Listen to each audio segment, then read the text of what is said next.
প্রিয় কলিজার বন্ধুরা, কেমন আছো তোমরা? আশা করি তোমরা অনেক ভালো আছো। তোমাদেরকে মজা দেওয়ার জন্য আবারও নতুন গল্প নিয়ে এলাম। আজকের গল্পটি খুবই মজাদার হতে চলেছে। আমি গ্যারান্টি দিয়ে বলতে পারি গল্পটি শেষ পর্যন্ত শুনলে তোমাদের দাঁড়িয়ে যাবে। তাই ভিডিওটা শুরু থেকে শেষ পর্যন্ত দেখার অনুরোধ রইল। তাহলে কথা না বাড়িয়ে এবার মূল ঘটনায় আসি। আমার নাম দীপক কুমার মণ্ডল। আমি পটুয়াখালী জেলার রামনগর থানার এক ছোট্ট গ্রামে বসবাস করি। পরিবারের সদস্য বলতে আমার মা আর আমি। আমরা দুজন ছাড়া পরিবারে আর কেউ নেই। বাবা 7 বছর আগে ক্যান্সারে আক্রান্ত হয়ে মারা যায়। রামনগর থানার পশ্চিম কোণে আমাদের বাড়ি। আমাদের বাড়ির পরে আর কোনো বাড়িঘর নেই। পাহাড় জঙ্গলে ভরা, যেখানে কেউ কখনো আসে না। বাড়ির সাথে আমাদের কয়েক বিঘা জমি আছে। সেখানে চাষ আবাদ করে আমাদের মা ছেলের সংসার কোনোমতে চলছে। বাবা মারা যাওয়ার পর পড়াশোনা বাদ দিয়ে মার সাথে মাঝে মধ্যে চাষাবাদ কাজ করি। সবজির চাষ করি বলে আমরাই যা কাজ করার করি। আর আমি একটা টেইলার্সের দোকান চালাই। এভাবে দুজনের সংসার বেশ ভালোই চলছে। আমার বয়স 23 বছর। আর আমার মায়ের বয়স 38 বছর। 16 বছরে বিয়ে হয়ে 1 বছর পরে আমি পৃথিবীতে আসি। আমার গায়ের রং খুব ফর্সা। শুনেছি আমার নানি নাকি খুবই ফর্সা ছিল, তাই আমারও গায়ের রং নানির মতো হয়েছে। এমন চেহারা, এত সুন্দরী নারী আর নেই। আমাদের গ্রামে কেউ বলবে না। আমার মায়ের 23 বছরের একটা সন্তান আছে। মা দেখতে 20 বছর বয়সী বিবাহিত নারীর মতো একদম। মার সাথে আমার মনের প্রচণ্ড মিল। আমাকে খুব ভালোবাসেন আমার মা। মনে হয় না জীবনে কখনো আমাকে একটি বকা দিয়েছে। যাই হোক, এবার আসল ঘটনাটা বলি। মাকে নিয়ে কখনো আমার মনের মধ্যে খারাপ চিন্তা ভাবনা ছিল না। সাধারণ মা ছেলের মতোই। তবে বয়সের সাথে সাথে নিজের বয়সের চেয়ে বড় মেয়ে ও মহিলা দেখে মনের সুপ্ত বাসনা তৈরি হতে থাকে। স্কুলে পড়ার সময় কখনো ক্লাসের মেয়েদের দেখতাম না। ক্লাসের ম্যাডাম বাঙালিদের প্রতি নজর যেত সবসময়। আর এখন এটা আরও বেড়ে চলেছে। 23 বছরে বিয়ে করে অনেকেরই বাচ্চা কাচ্চা হয়ে গেছে। কিন্তু আমার এখনও বিয়ে করা হয়নি। তার উপর টেলার্সের কাজ করি। দোকানে মহিলাদের পোশাকই বেশি। খুব কষ্টে তাদের সামনে নিজেকে সামলাই, আর তার উপর গ্রামের একমাত্র টেইলার্সের দোকান আমার। তাই সবাই এখানে আসে কাপড় চোপড় তৈরি করার জন্য। গ্রামের এমন কোনো মহিলা বা মেয়ে নেই যাদের ওই কাপড়ের সাইজ আমি জানি না। ভাগ্য ভাল হলে প্রায় মাপ নিতে গিয়ে কৌশলে হাত বুলিয়ে মনের আশ মিটায়। এমন করে দিনে দিনে আরও বেশি খালা কাকিদের প্রতি আগ্রহ বাড়ছে। হঠাৎ করে যে একদিন আমার জীবনের মোড় ঘুরবে তা কখনো কল্পনাও করতে পারিনি। এক রাতে আমার স্বপ্নদোষ হল। মা ছেলে দুজন মানুষ, তাই এক ঘর দিয়ে চলছি আমরা। মার আমার বিপরীত পাশে একটা খাটে ঘুমায়। আমাদের মাঝে চাদরের বেড়া দেওয়া, উঠে বসে দেখি বিছানায় একদম তলিয়ে গেছে ভিজে। লুঙ্গি শুকনো অংশ দিয়ে বিছানায় ভেজাটুকু কোনো মতে মুছে চলে গেলাম। টয়লেট শেষে ঘরে ঢুকতেই হঠাৎ চোখে আমার দিকে গেল, আর চোখ আটকে গেল সেদিকে। শাড়ির উপরে উঠে পায়ে কিছুটা বেরিয়ে আছে। কিন্তু এটুকু দেখে আমার চোখ আটকে গেল। নিজের অজান্তেই কেমন একটা ঘোরে হারিয়ে গেলাম আমি এগিয়ে মার কাছে গেলাম। মা গভীর ঘুমে আছে। নিঃশ্বাসের সাথে ওঠানামা করছে, আর কেউ যেন আমার মনে কষ্টের ঢাক পেটাচ্ছে। বন্ধুরা, ভিডিও মাঝখানে একটা কথা বলতে চাই। আমি তোমাদের আনন্দ দেওয়ার জন্য খুব কষ্ট করে ভিডিও বানাই। তাই তোমাদের কাছে অনুরোধ থাকবে, অবশ্যই এই ভিডিওটি দেখে একটি লাইক করবে এবং চ্যানেলটি সাবস্ক্রাইব করে পাশে থাকবে। মন ভরে অধীর আগ্রহে মা সৌন্দর্য উপভোগ করছি। হঠাৎ মা আডমোডা ভাঙতে লাগল ঘুমের মাঝে। আমি দ্রুত নিজের বিছানায় শুয়ে পড়ি। সারা রাত শুধু তোমার কথা ভেবে পার করলাম। একটু ঘুমাতে পারলাম না। অনেকক্ষণ পরে চোখ বুজলাম। সকালে উঠে উঠোনে গিয়ে দেখি মা গরুর দুধও আছে। আগেও দেখেছি, কিন্তু আজ চোখে পড়ল মার পিঠ অনেকটা খোলামো সিন। ত্বকের পিঠ দেখে সিনেমার নায়িকা পরিমনি ও ফেল। রাতে মা সামান্য সৌন্দর্য দেখে আমি মার প্রতি নিষিদ্ধ আকৃষ্টতা অনুভব করতে লাগলাম। এটা খারাপ বা ভালো এমন কোনো চিন্তাই মাথায় আসছে না। মার পেছনে দাঁড়িয়ে দেখে যাচ্ছি। হঠাৎ মা পিছন ফিরলে চমকে গেলাম দুজনেই। হায় হায়, মা বুঝে ফেল নাকি? কিন্তু মা বলল, এতক্ষণে ঘুম ভাঙছে তোমার? বলে রাখা ভালো, মা আমাকে সবসময় বাবা বলে ডাকে, আর তুমি করেই বলে। যাই হোক, মার কথা মনে হলো না যে সে বুঝেছে আমি কি করছিলাম। মা বলল, যাও মুখ ধুয়ে আস, তোমাকে খাবার দিচ্ছি। মা, আজকে দুধ খাব? এই দুধ খাওয়া। আমি মনে মনে অন্য কিছু বলতে লাগলাম। আমার দাঁতের সম্বিত ফিরল। মায়ের দুধ, মাত্র 2 হাত আছি, গরম না করলে খাব কিভাবে? আমি এভাবেই খাব, তুমি খাইয়ে দাও। আচ্ছা আসো। এই নাও পাগল ছেলে। মা গ্লাসে করে দুধ ঢেলে এগিয়ে দিল। মা মুচকে গেছে আমার চুলায় দিয়ে বলল, এখন যাও, হাত মুখ ধো, খাইতে দেব। আমি হাত মুখ ধুয়ে খেতে আসলাম। এসেই বলি, আজ আমাকে খাবার দাও। মা অবাক হয়ে বলল, আজ কি হয়েছে তোমার? আমি কেন? খাওয়াই দিতে পারবে না? না, আমি তা বলছি নাকি। তাহলে এমন জিজ্ঞেস করো কেন? আচ্ছা বাবা, রাগ করো না, আসো আমি খাইয়ে দেয়। এমন সময় আমি বললাম, আচ্ছা তুমি আমাকে ভালোবাসো? আমার এমন প্রশ্ন শুনে মা এক প্রকার ভয় পেয়ে বলল, কি হয়েছে বাবা তোমার? আজকে এমন কেন করছো? শরীর খারাপ নাকি? বলে আমায় কপালে গালে ছুঁয়ে দেখতে লাগল। জ্বর আছে কি না? আমি বললাম, আরে মা, আমার কিছুই হয়নি, এমনি জিজ্ঞেস করতে মন চাইল তাই করলাম। মা বলল, তুমি ছাড়া আমার জীবনে আর কেউ আছে নাকি? তোমাকে নিয়ে আমার সব, আমার প্রাণ তুমি। নিজের জীবন থেকেও তোমায় বেশি ভালোবাসে। কিন্তু হঠাৎ এসব কেন জানতে চাইছ? মা, তুমি বাবা মারা যাওয়ার পর থেকে আর আগের মতো নেই, সাজান, নতুন কিছু পড়ো না। আমার এসব ভালো লাগে না। মা নিরাশ হয়ে বলল, বাবারে স্বামী মারা গেলে কোনো নারীর অস্তিত্ব ঠিক থাকে না। তুমি আমার জীবনে আছো বলেই আমি বেঁচে আছি, নইলে কবেই তো মরে যেতাম। বাবাকে ভীষণ ভালোবাসতে, তাই না মা? সব স্ত্রী তার স্বামীকে ভালোবাসে, আমিও আসতাম। কিন্তু মা আমাকে ভালোবাসে না, তার প্রমাণ দিয়ে দিলেন। আমার পছন্দ তুমি সেজেগুজে থাকো, কিন্তু তুমি তা করো না। আমায় ভালোবাসলে এমন করতেন না। তুমি খুশি থাকো, তা চাই আমি। তুমি একটা বিয়ে করে আবার সুখের সংসার করো, তাহলে জীবনটা ভালো কাটবে। কেন এসব বললাম আমি নিজেও জানি না, মনে হলো আর বলে দিলাম। আমার কথা শেষ হতে না হতেই ঠাস করে একটা চড় পড়ল আমার গালে। আমি ব্যথার চেয়ে অবাক হয়েছি। আমার জ্ঞান হওয়ার পর কখনো আমাকে কেউ মারেনি। আমার তো দূরে থাক, কখনো চোখ রাঙিয়ে কথা বলে না। কিন্তু আজ এত রাগ হলো যে মার খেলাম। আমার চোখ লাল হয়ে আছে। কাস্তে কাস্তে বলল, নিজের বাবা মরে গেছে বলে মাকে অন্যের বিছানায় দিতে চাও? বোঝা হয়ে গেছে আমি, তাই না? আমাকে খাওয়াতে পড়াতে কষ্ট হচ্ছে, আমি চলে যাব, চিন্তা করো না বলেই উঠে চলে গেল। মা নিজে বিছানায় শুয়ে কাঁদতে লাগল। আমি উঠে তার কাছে গিয়ে হাজারবার বোঝানোর চেষ্টা করলাম, কিন্তু আমার কোনো কথাই শুনল না। মা বলল, এখন আমার চোখের সামনে থেকে যাও। আমি মার কথায় ভয় পেয়ে যাই, বের হয়ে যায় দোকানের উদ্দেশ্যে। রাতে কথা বলল না, যে যার মতো শুয়ে পড়ি। হঠাৎ ঘুমের মধ্যে গালে নরম ছোঁয়া পেয়ে উঠে পড়ি। দেখি মা সামনে বিছানায় বসা। উঠে আমি সামনে বসতেই চোখ জ্বলে করে আমার গালে হাত বুলিয়ে বলল, ব্যথা করছে তাই না? আমাকে মাফ করে দাও। মা, আর কখনো বলব না এসব। তুমি আমার কাছে মোটেও বোঝো না। আমি ভেবেছি হয়তো তোমার ভালো হবে, কিন্তু তুমি কষ্ট পাবে জানতাম না। আমায় মাফ করে দাও। মা সাথে সাথে আমাকে বুকে টেনে নিল, বলল, বাবারে, আমি তোমায় অনেক ভালোবাসি। তোমার ছেলে কারো সংসার এগিয়ে নিজের সুখ চাই না। তোমার বাবার পরে তুমি আমার একমাত্র সম্বল। আর কখনো এমন বলো না বাবা। আমি আর কখনো বলব না মা। আমার উপর আর রাগ করে থেকো না। এবার মনের কষ্ট ভয় দূর হলে আমি মার সৌন্দর্যের উপর আবার আকৃষ্ট হলাম। পরদিন বিকেলে বাড়ি ফিরে আমি চমকে উঠলাম। আমার পরনে একটা সবুজ শাড়ি আর হলুদ ব্লাউজ পরার চমৎকার মানিয়েছে। আমায় দেখে মুচকি হেসে বলল, এখন ঠিক আছে তো? তুমি সত্যিই আমার জন্য নতুন শাড়ি পরেছ, নইলে কি অন্য কেউ আছে আমার? আমি খুশিতে মাকে জড়িয়ে ধরি। মাও সারা দিল, তুমি আমার জান, তোমার খুশি আমার খুশি। তুমি নতুন নতুন সাজবে, তা আমার খুব ভাল লাগে। মা বলল, বুঝেছি, তোমাকে এখন সুন্দরী একটা মেয়ে দেখে বিয়ে দিতে হবে। আমি বললাম, মা, আর কখনো বিয়ের কথা আনবে না। মা বলল, সে কি, বিয়ে কেন করবে না? আমি শুধু তোমায় নিয়ে থাকব।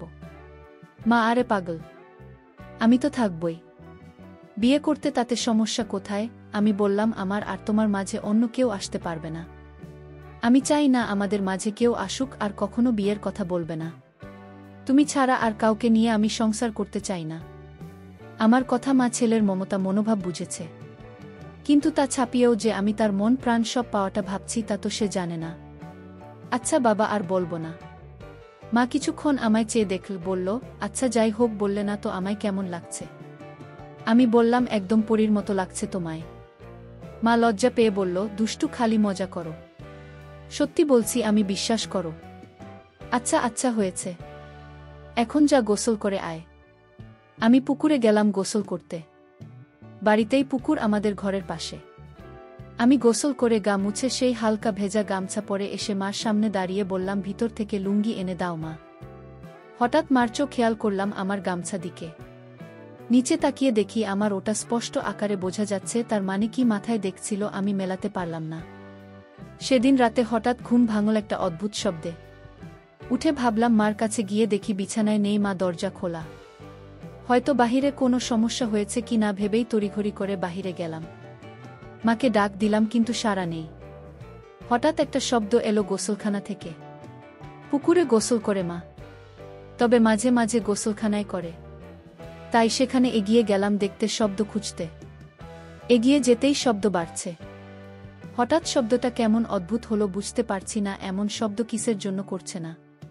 এগিয়ে গোসলখানা কাছাকাছি যেতেই পর্দার ফাঁকে যা দেখতে পেলাম, তোমার প্রতি আমার ধারণাই পাল্টে গেল।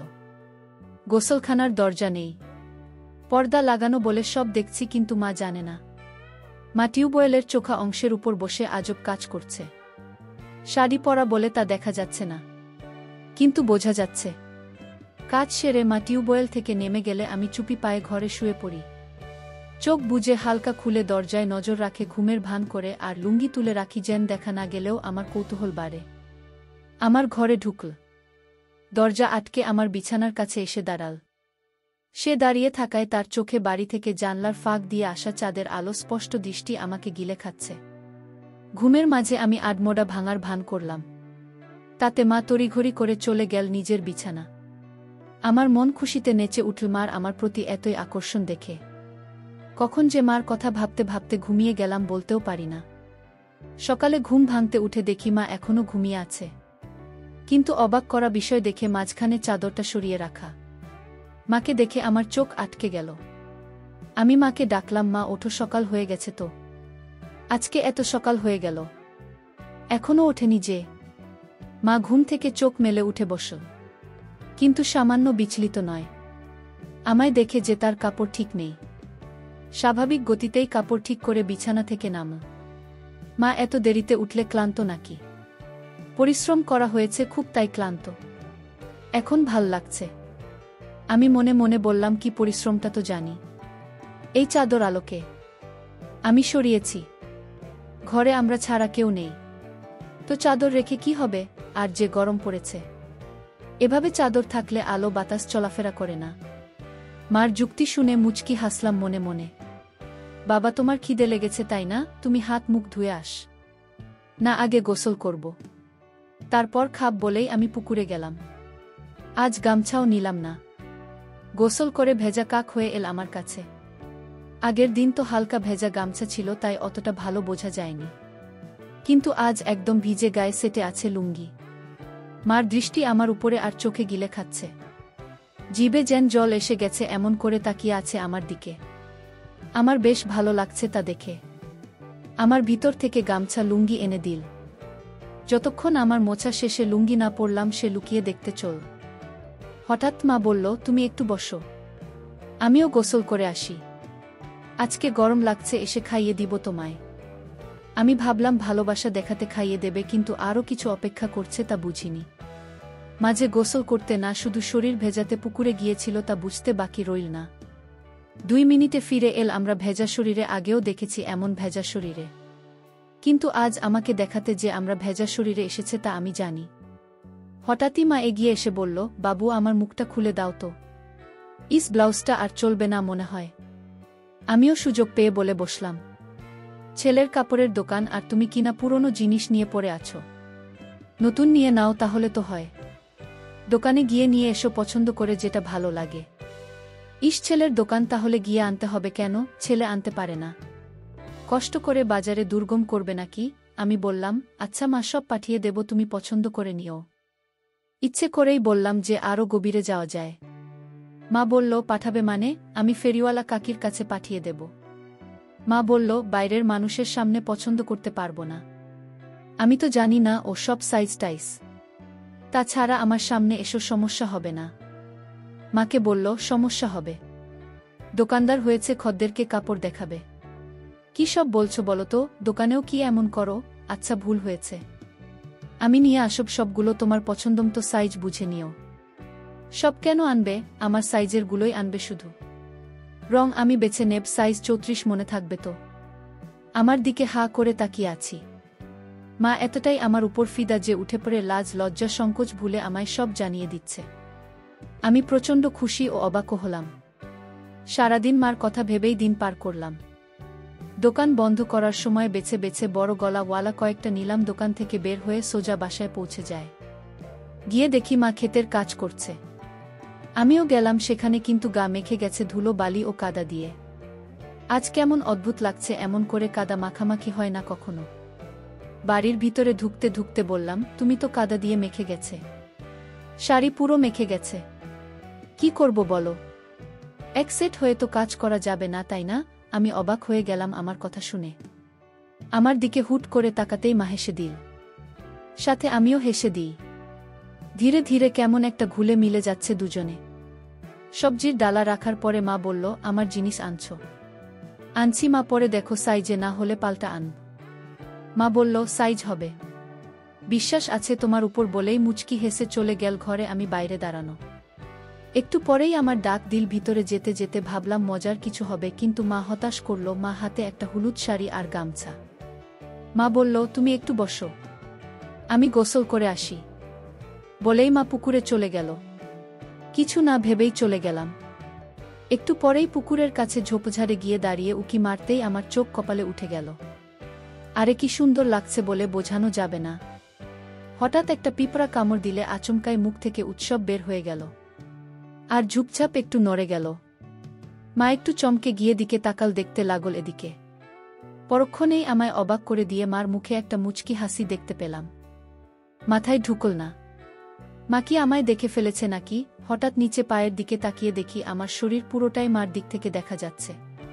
আমি প্রচণ্ড লজ্জা পেলাম ধরা পড়ে, কিন্তু মা তো আমায় ধরা পড়তে দেননি, তাই দেখে খুব ভাল লাগল। মা এবার দেখাল ক্যারিশমা। আগে পানিতে একটা ডুব দিয়ে পানি থেকে উঠল। তখনই আমায় আকাশ থেকে ফেলে মা অকল্পনীয় কাজ করল। ডাঙায় উঠে দাঁড়িয়ে আগে আমার দিকে তাকিয়ে একটা অদ্ভুত মুচকি হাসি দিল। এই প্রথম আমার মার এই সৌন্দর্য দেখে আমি হতবাক। আমি দ্রুত ঘরের সামনে চলে যাই ও দরজায় বসে থাকি। তখন মা এলো আবার অবাক করে।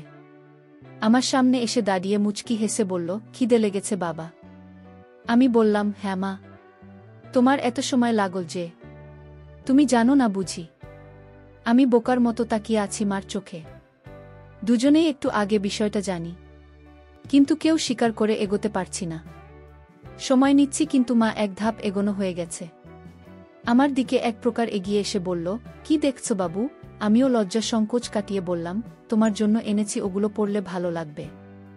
মার মুখে মুচকি একটা হাসি এনে বলল, কেন, এগুলো ভাল লাগে না আমায়? ভালো লাগে, কিন্তু আমি যা এনেছি তার চেয়েও সুন্দর মানাবে তোমায়। বেশ নজর রাখছে দেখছি আমার উপর। মা আমায় সুযোগ দিচ্ছে। আমি তা ভেস্তে দিলাম না।